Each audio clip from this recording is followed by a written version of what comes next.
General, nice to see you, sir. It's great to be with you. Thank you for doing this interview. Oh, it's a privilege to do it. Thanks. Well, let's start with Iran. A lot's going on there. What are your reflections on it? Well, the Iranian people are expressing frustration about a regime that pays more attention to exporting terrorism than it does to meeting the needs of its own people. So the president has been very strong in his support for the Iranian people and their rights to express themselves. And I think what's most important now is for the whole world to tell Iran that they have to respect the rights of their citizens and allow them to demonstrate peacefully and to not engage in the kind of violence against the demonstrators that we saw, remember, back in 2009 and that we're starting to see now as well. Well, in 1956, we had a similar situation in Hungary, and the West didn't support the protesters there. We've seen it in the early 90s with the Kurds in Iraq, and again, the United States voices support but didn't do anything. And we, as you mentioned, 2009, when President Obama was president in the Green Movement after the election. Is this administration going to do anything more than voice verbal support for the protesters, or can they? Well, we'll see what options are available, but I think what we need is strong voices across the world on behalf of the Iranian people. This is a dictatorial regime that is oppressing its own people, that is using the resources that this great nation with this rich culture and rich history needs to foment hatred and violence across the greater Middle East. They're a driving force behind this fitna, behind this sectarian civil war that has caused so much pain and suffering and death in Syria, in Iraq, in Yemen. They pose a continuing threat to Israel and within Lebanon to its stability. And this regime has to be held to account, and it seems as if the Iranian people are expressing their displeasure about the behavior of this regime and prioritizing this kind of violence over the benefit of, and the welfare of their own citizens. I was comparing and contrasting my own mind, the 2009, which was provoked by an election that the people then, they were unhappy with the election, they thought it was unfair. This one is a little bit different, almost spontaneously in a number of cities that there's been a protest. At first the suggestion was that it was as a result of an economic situation, that any sort of the economic benefits that they anticipated from the Iran deal didn't trickle down to them. Why do you think was this provoked by economics or by Western influence? Why do you think the protests were sparked in the first place? I think what's key is to let the Iranian people speak for themselves on this. I think it's dissatisfaction with this dictatorial regime. It was over economics to a certain extent, and the skyrocketing of prices, the very high rate of unemployment, especially among young Iranians. And these are people who know the great potential of their country, and they're frustrated to not be able to take advantage of that potential. But it's also been about the external behavior of the regime and how this is a regime that gives safe haven to Al-Qaeda terrorists who target Shia Christians, anybody who doesn't and any Muslim who doesn't adhere to their narrow and irreligious definition of Islam. And so this is a regime that is dishonest fundamentally, and a regime that has helped drive violence and hatred across the whole region. I don't pretend to know what the solution is. It's not my job, but even if it were my job, I don't know what the solution is. But if we do no more than just say, you know, we're with you, you know, with the protesters, how as a result can be any different than '09 or even in those other examples? I mean, aren't we just going to expect that the Iranian, that it will probably be the protesters we put down, there'll be more violence? How do we expect a different solution if our reaction is the same? Well, we're already doing more than that. As you know, in recent years, there was a hope that the pursuit of this nuclear deal that's fundamentally flawed would change the behavior of this regime, that it would moderate its violent behavior. And of course, that hasn't been the case at all. So what the United States has been doing, along with allies and partners around the world, is sanctioning that violent, that malign Iranian behavior. And so it's important, I think, that this regime be denied the resources it needs to continue its murderous campaigns. And so it's diplomacy, but it's also sanctions. And we see that actually the Iranian people are expressing their displeasure about the nature of this regime, how it treats them, but also how it treats the rest of the world. Is there, this interview is likely to be seen in Iran because of the Persian service with Voice of America.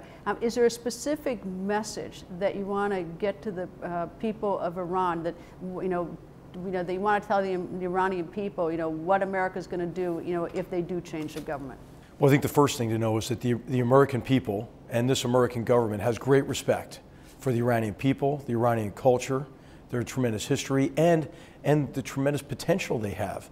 And it breaks our heart to see Iranians not be able to realize their dreams. Also, we have to recognize, though, it's up to all of us across the world to confront Iran's behavior that is causing so much suffering, their support for terrorist organizations and illegal militias that are perpetuating violence. And so they have our emotional support, they have our sympathy, and we're grateful, I think, to see them exercising their right to voice their displeasure with this dictatorial regime. President Trump has said that he's not going to certify the agreement, the nuclear agreement. What's the message to Americans and well to the Iranians? What can we expect on that nuclear agreement?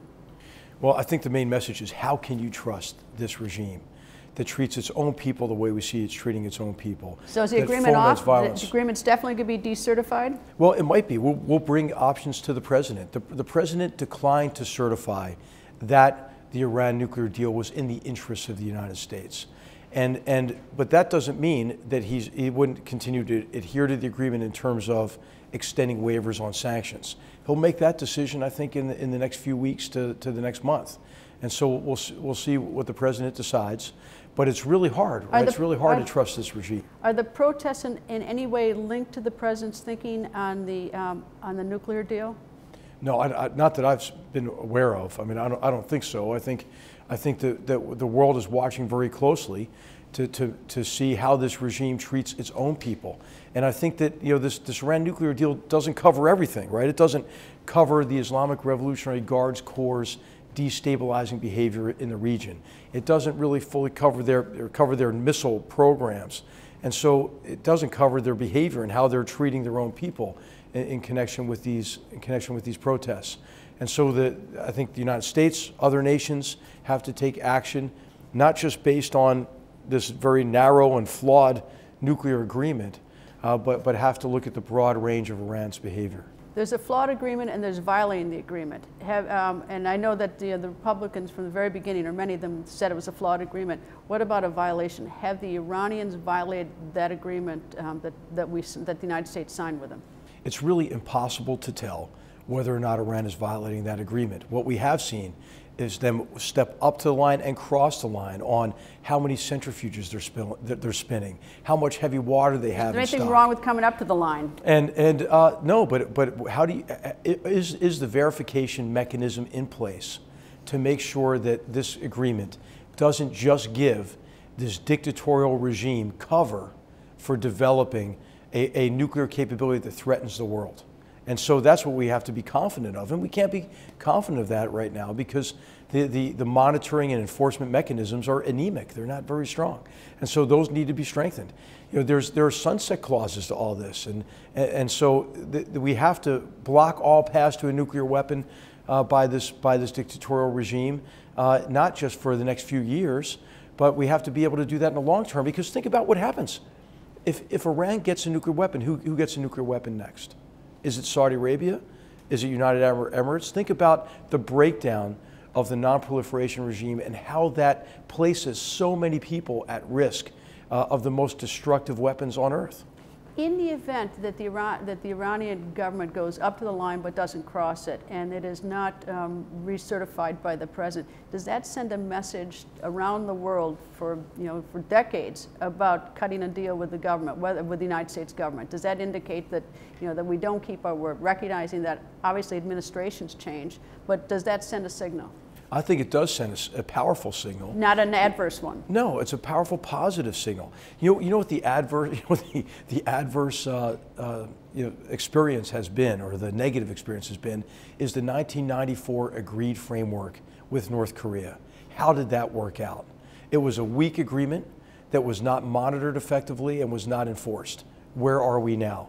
You know, we're at the cusp of a North Korea, this another rogue regime that might threaten the world with nuclear weapons. And of course, that's unacceptable now, and we can't let the situation with Iran get to that level as well. All right, speaking about North Korea, I think there's ample evidence that Pakistan, through A.Q. Khan, who was basically their architect of their nuclear weapon program, was very helpful to North Korea in developing their program. Do you have any suspicion that Iran and North Korea have worked together, even with the development of missile technology, anything at all? Yes, I mean, I think that, you know. And are they doing it now? Are they doing it now? Well, I mean, I'd leave that to our intelligence professionals to answer that question. But if you look at North Korea's track record, North Korea has never met a weapon that it has not proliferated. I mean, it was building a nuclear reactor in a clandestine site in Syria, for example. North Korea is selling weapons across the world to all sorts of regimes and bad actors. And North Korea has stated that it would be willing to proliferate nuclear weapons for the right price. And so you have a regime that could possess nuclear weapons, that could engage in extortion, blackmail, and then sell those most destructive weapons on Earth to the highest bidder, or to anybody willing to meet their price. Well, it's pretty evident that they have an aggressive program, and they've been developing it for decades, both missile and nuclear warheads as well. Is there, and the agreed framework, as you noted, didn't work because they cheated, and the program has gone on and on and on. We've tried sanctions. We've engaged the world. We've done a lot of different things to try to deter this nuclear program in North Korea. Is there anything short? Do you see anything short of war at this point? And I'm not saying I'm advocating for war or against it, but what are the solutions? What are the possibilities? Well, I mean, the possibility is that North Korean regime recognizes that the continued pursuit of these nuclear weapons and missiles is a dead end. And the only way to do that really now, short of war, is through coercive economic power that rests mainly in the hands of China, but with others as well. And the trend has been extremely positive. The trend has been positive in that more and more countries are stopping all trade with North Korea. Vietnam, for example, the Philippines, the list really is quite a long one. But there's the illicit. They just stopped. There were just 2 ships with petroleum that have been products in violation of sanctions that have been stopped in the last 2 weeks. So it's getting in there, some of it. Well, that's why everybody needs to do more. You've seen South Korea just interdict 2 ships and impound 2 ships. And the new UN sanctions will allow even greater sanctions on shipping companies that allow this illicit trade to continue.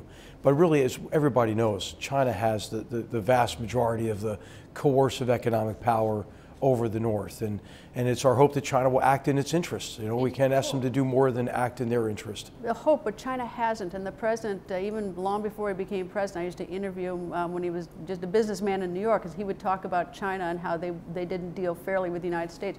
What makes you think that China now is going to change to use their economic muscle to try to get a result out of North Korea? Is it just the fear that there'll be 26 million people over the borders into North Korea, and that Japan and South Korea want to become nuclear powers? Is that the only thing that's going to change China? No, China recognizes that the situation has changed fundamentally, and China recognizes 3 fundamental shifts in their own thinking, and 3 fundamental shifts in what we all have to do together. The first shift is that denuclearization of the peninsula is the only acceptable answer. It used to be that you'd hear a lot of talk about freeze for freeze or suspension for suspension. There's a recognition that that's no good anymore because their programs have progressed too far. The second thing is China recognizes that this is a problem really between North Korea and the whole world, including a problem between North Korea and China. There used to be old talk about, well, this is really a problem between the United States and North Korea. China recognizes that it is in China's interest to denuclearize the peninsula, and that's because of the threat of a breakdown in the non-proliferation regime. What if South Korea, what if Japan conclude that they have to arm in similar ways to North Korea? And the third thing is that China recognizes that it really does have the coercive economic power to resolve this situation. And it'll be up to China when and if they make those decisions. As you know, the UN Security Council has come up with more and more restrictions on North Korea, more and more sanctions against North Korea. Those have to be rigorously enforced But we also have to acknowledge that's not going to be enough. And I think you're right about this. I mean, North Korea, unless more pressure is applied, will not conclude that it's in its interest to denuclearize. I don't see North Korea, because it really are two different people. There's the leaders of North Korea and there's the people. I don't, and you know, I can't, I don't have a crystal ball, but I don't see North Korea worried enough about, I don't see anything that makes them want to give up their nuclear weapons. I don't think they care, I don't think there's enough care about feeding their people, about a famine or anything else. Well, you have different portions of the population in North Korea, obviously. You have the elites in Pyongyang, who live a very comfortable existence at the expense of the rest of the North Korean population, who are but they're the ones who make the decision. They are, but those are the people that have to be affected by these sanctions. These are the people who have to conclude that it is not in their interest to continue on this path, that it is a dead end for them. And of course, this regime hasn't been without dissent. I mean, this is a regime, this is a leader, Kim Jong-un, who's killed members of his own family in the most egregious ways, with a banned nerve agent in a public airport in Malaysia, with anti-aircraft guns in front of their military academy in a stadium. So how do you get him to think like, oh, okay, I've changed my mind. I want to protect my people from war with the United States or economic sanctions from the world, and I'm going to give up my nuclear weapons when he's bragging about them? Well, I mean, you can't fire a missile without fuel, can you? And North Korea is wholly dependent on external sources for fuel. So there are options available short of war if all nations conclude that it is in their interest to act in a more aggressive manner in terms of economic sanctions and to actually follow through. If we cut off his ability to launch a nuclear weapon, if he doesn't have the fuel to do it, he still has all those artillery weapons on the southern part of North Korea pointed right at South Korea. How potent, or what's the strength that he has there? Well, of course, this is what North Korea has done, right, over the years, has held the South Korean population at risk. Also, it's been clear since 1953 that the South Korea, that the United States poses no threat to North Korea. Every provocation has come out of North Korea. And so the only reason why North Korea could be pursuing this weapon is to do what? It's actually to coerce or blackmail or extort the United States to leave the peninsula and Northeast Asia, or to harm and then South Korea, and then to what they've been saying for years. I mean, how many times in his latest speech did Kim Jong-un use the word unification? What kind of unification does he have in mind? He has unification under the domination of the North and its failed system. I mean, this is so. What's important to recognize is that North Korea is pursuing this nuclear weapon not for just defensive purposes that you hear some people argue about, but really for coercive purposes, for offensive purposes, and the world has to recognize that. You know, it's interesting that I don't think, I've been to North Korea 3 times. I don't have a sense, and it's just, you know, it's a random sampling. It's in no way any scientific study. I don't have any sense that the people of North Korea themselves don't think that they have the best place on earth to live, except for those who maybe get some sort of information from the West. But I think that's the problem too, is that there's a potent, the people aren't with us. You know, the people are not against their leadership, at least not right now. Well, it's been 3 generations now of leadership who systematically brainwash their own population, who deny them access to outside information. Once information can penetrate that society, I mean, this is what he probably fears the most, right? I mean, so there are some who argue what we really need to do is open the gates to this misunderstood regime in the North. Of course, that's one of the things that the North fears the most, because it will expose all the lies. It will expose all of the hypocrisy. Which why they prevent the information from coming in. Absolutely. Which is why they're not. Kim Jong-un in a recent speech talked about making a gesture to South Korea, said maybe they'll send athletes to participate in the Olympic Games, and maybe they'll have negotiations, and also threatens, has a button on their, I think he says he has a button on his desk to launch a nuclear weapon against us. What are your thoughts about that, about his gesture to South Korea? Well, anybody who thought that that speech was reassuring was drinking too much champagne over the holidays, and essentially what he said is what you just summarized, that he is building a hair trigger nuclear force that can place the world at risk. So this is a great cause for concern, and I think the speech, it's pretty clear what the purpose was. It wasn't an unsophisticated approach of trying to drive a wedge between South Korea and the United States. Of course, that's not going to happen. His provocative actions, what he's been doing is driving our alliances closer together. All right, one last question on this.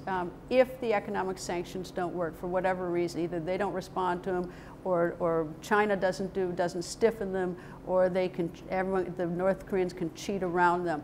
If those sanctions don't work, then what? And what's our timetable?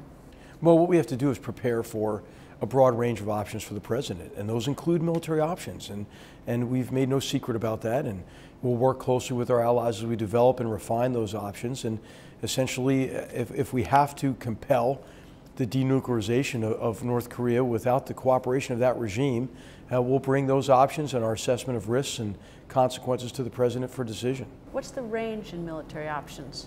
What do you see as the far end and the light end? Well, of course, I'm not going to discuss military plans, but those just plans hypothetically, exist. Hypothetically, I know you know, but hypothetically, what's the range? I'm not in a hypothetical position, so all right, fair enough. Fair enough. All right, okay, I said it was the last question. I'll make the last question on that. All right, let me turn now to Pakistan. And the president who tweeted that the United States, this is on for one of his first tweets of the new year, the United States has foolishly given Pakistan more than $33 billion in aid over the last 15 years, and they have given us nothing but lies and deceits, thinking of our leaders as fools. They give safe haven to the terrorists. We hunt in Afghanistan with little help, no more. So he has upped the pressure on Pakistan. Why, and to what end? Well, I think the tweet speaks for itself. I mean, the president's frustrated, and he values, what we hope would be a partnership with Pakistan, but he's frustrated at Pakistan's behavior and that it continues to provide support for these groups. It goes after terrorist and insurgent groups really very selectively and uses others as an arm of their foreign policy.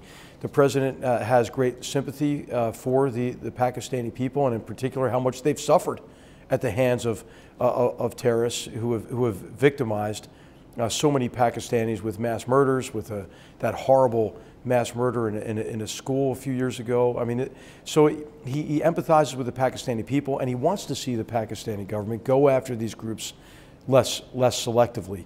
This is not a blame game, as some would say. This is really our effort to communicate clearly to Pakistan that our relationship can no longer bear the weight of contradictions, and that we have to really begin now to work together to stabilize Afghanistan in a way that would be a huge benefit to Pakistan as well. What's frustrating at times is we see Pakistan operating against the interests of its own people by going after these groups only selectively, by providing safe haven and support bases for Taliban and Haqqani network leadership that operate out of Pakistan as they perpetuate hell in portions of Pakistan and in Afghanistan. I traveled with Secretary of State Hillary Clinton to Pakistan years ago when she was delivering news of an aid package, about $7 billion, a significant amount to the Pakistanis. And I remember that the Pakistanis were upset because we wanted to know how the money was going to be spent. They were very upset. And so you have that incredible sort of disconnect, because it did not seem to me to be outrageous that we'd want to know how our money was going to be spent. On the other hand, is that when you don't give money to these countries, someone else steps in. So that's the risk. Well, I don't think who's going to step in now, I think, and want Pakistan to continue its support for terrorist groups like the Haqqani network, for the groups like the Taliban. I mean, certainly it's not in China's interest. China has a terrorist problem on its southern border, a terrorist problem that does have connections back into Pakistan. It's not going to be any other country in the region, certainly, who will want Pakistan to continue this really pattern of behavior that we've seen, where it goes after these groups only selectively while it sustains and supports others who act as an arm of its foreign policy. So I think we're confident that, I mean, Pakistan doesn't want to become a pariah state. I mean, Pakistan is a country with tremendous potential, human potential, economic potential. And so what we really would like to see is Pakistan act in its own interests and to stop going after these groups only selectively, and to stop providing safe havens and support bases and other forms of support for leadership. How do you put into the equation the fact that Pakistan is a nuclear country, and that they have also palled around, at least historically, with North Korea on nuclear weapons? Do they hold some sort of almost I don't want to use the term blackmail, it's too strong, but they do have that as a lever? Well, I think it would just be unwise for any Pakistani leader. I can't imagine a Pakistani leader using nuclear weapons to extort or for blackmail. That's the day that Pakistan. But that's what North Korea is doing. Well, I mean, does Pakistan want to become North Korea? It doesn't look too appealing a model to me. I mean, so I think Pakistan could be on a path to increase security and prosperity, or it can be on a path to replicating North Korea. And I think that's an easy choice for Pakistani leaders. You know, it's sort of interesting when you look at foreign policy, you move one little piece on this chess table and it affects so many other parts of the world. None of these problems are disconnected from others. I mean, there are many connections between all of these problems, as we've discussed. Is there a way to describe the president's foreign policy? I mean, I've heard one quote where he said that, where it says, the way Trump handles foreign policy moves us out of our comfort zone, me included. First of all, what do you mean by that? And secondly is, how do you describe the president's foreign policy? Well, I would describe it as principled realism, and you can read more about this in the highly readable, page-turning national security strategy, which I did read. It's long too. It is quite long. But it's clear. It's a succinct statement of his policy, his guidance to all the departments and agencies, and a clear description to our allies and partners and rivals of what we value as a nation, and how we want to go about protecting and securing the vital interests of the American people, but to do so in a way that really emphasizes cooperation with others around the world. All right, by out of the comfort zone, you weren't saying that you were in any way disagreeing with the president. No. Explain that, so I just want to make sure you explain that. What the president does is he challenges fundamental assumptions. He always says, well, why do we have to do it this way? I mean, so he makes a lot of our implicit assumptions explicit as we explain these to him, and I would say that he's made some very wise policy decisions across the last year, and some very significant ones. And I would point to the August speech on the South Asia strategy, a very clear articulation of a winning strategy, not just for Afghanistan and Pakistan, but for the whole region, for the whole region of South Asia. The Indo-Pacific strategy, which he really laid out in terms of its security dimensions, but really its economic dimensions in two speeches, one in South Korea and one in Da Nang during the APEC summit. And of course the Iran strategy, which is a fundamental shift from strategy in recent years, and reflects a determination to confront Iran's malign behavior and to choke off the financing to this dictatorship that it's using to destabilize the whole Middle East and to perpetuate violence and human suffering there. All right, Putin, Russia, and national security. First of all, do you believe that, you may have said this a million times, but just that Russia interfered with our election? Yes, of course. And the president's been on the record on that as well. Okay. What do we do?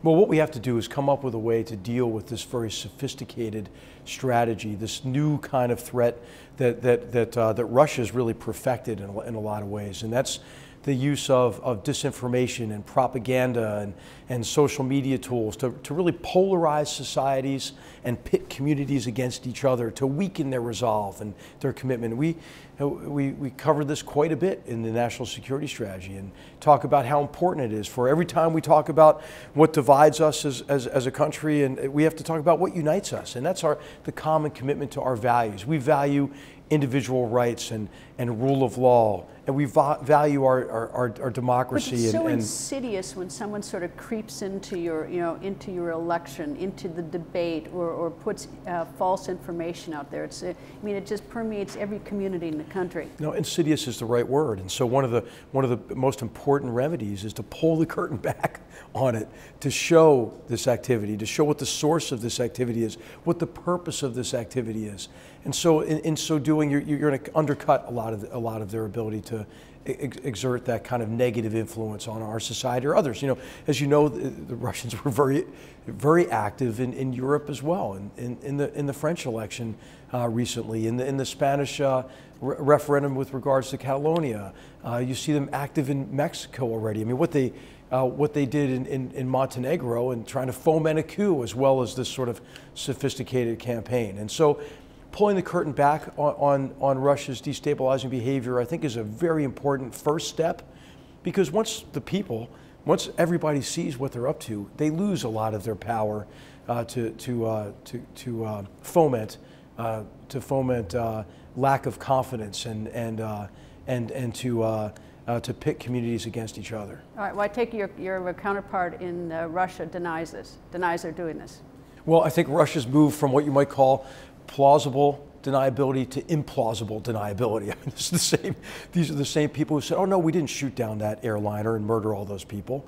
Oh no, we don't have soldiers in Crimea or Eastern Ukraine." Or, I mean, it's not credible anymore. We're not providing cover for a Syrian regime that is committing mass murder of its own people with chemical weapons, and so I mean, it's just not credible anymore. And so, what we need to do, I think, with Russia is confront their destabilizing behavior. As I mentioned, pull the curtain back on it. But doesn't Putin deny it? But we also have to deter further conflict with Russia. And what we want to do is find some areas of cooperation. What we have seen recently is it seems as if Russia will actually act against its interests to spite the United States, the West, our European allies. Well, that's dangerous if you don't have any if you don't have preservation, self-preservation. That's a terrible enemy in some ways, or opponent. Well, what we'd like to do is find areas where we can cooperate with Russia, and areas where our interests overlap. One of those is an area we've been talking about, which is in North Korea. Another is in Iran. I mean, how can it be in Russia's interest to help empower Iran across the Middle East? Well, they're going to pay a huge price for that. But Iran is helping in Syria, and so is Putin helping in Syria, Assad. So they're both. I mean, they have a common goal there. So every state, every Arab state, certainly should recognize what Russia's been doing. And Russia should pay the price in terms of its reputation, its access to the region, for what it's doing to enable Iran and Iran's very destructive activities, perpetuating this fitna or civil war across the greater Middle East. And Russia shouldn't give cover and support to Iran so it can continue its nefarious designs across the region. I mean, not only has Iran continued to support terrorist groups like Hezbollah, all these other illegal armed groups, about 80% of the fighters on the side of the Assad regime in Syria are Iranian proxies, and in Yemen. And what they're doing is weaponizing these networks with long-range missiles as well. And so, again, I think pulling the curtain back on it, really asking Russia, how can this be in your interest to aid and abet this Iranian regime? I guess if I thought they responded a lot to shame, but I think the term that's been used by the Trump administration is they're a strategic competitor. And in the past, and not just in the past year since President Trump took office, but in the years past, is that Putin has gained in strength. This is not someone who seems to have been shamed away like, oh, I'm really sorry I was involved in the U.S. election, or I'm ashamed. He seems to be emboldened by this. Well, he's also now becoming one of the most sanctioned countries on earth. I mean, that can't be in Russian interests. And so I think it's important for Russia to conclude that it's in its interest to, Russia's not going to act against its interests. We don't expect Russia to act against its interests or to do the United States or anybody else a favor. What we want to do is to be able to find areas of cooperation so we can help convince Russia that it's in its interest to work together on some of these key priority threats to the world. I mean, how could it be in Russia's interest to have the non-proliferation regime break down in Northeast Asia, to see other nations in Northeast Asia armed with nuclear weapons? It's not in Russia's interest. You already see South Korea and Japan and their alliance with us strengthened. You see South Korea and Japan arming at a breakneck pace. And so this is not in Russia's interest. And the way to resolve this is to resolve this problem with North Korea and really allow Northeast Asia to enjoy a new era of prosperity. Can you imagine, without that threat from North Korea, how Russia, China, everyone would benefit from that? What surprises you most about the job before you took it, now that you've been in the seat? Well, what surprises me the most is the high quality of people I get to work with. I mean, these extremely dedicated civil servants and officers from across our government on this National Security Council are tremendous. It is a great privilege to work with them.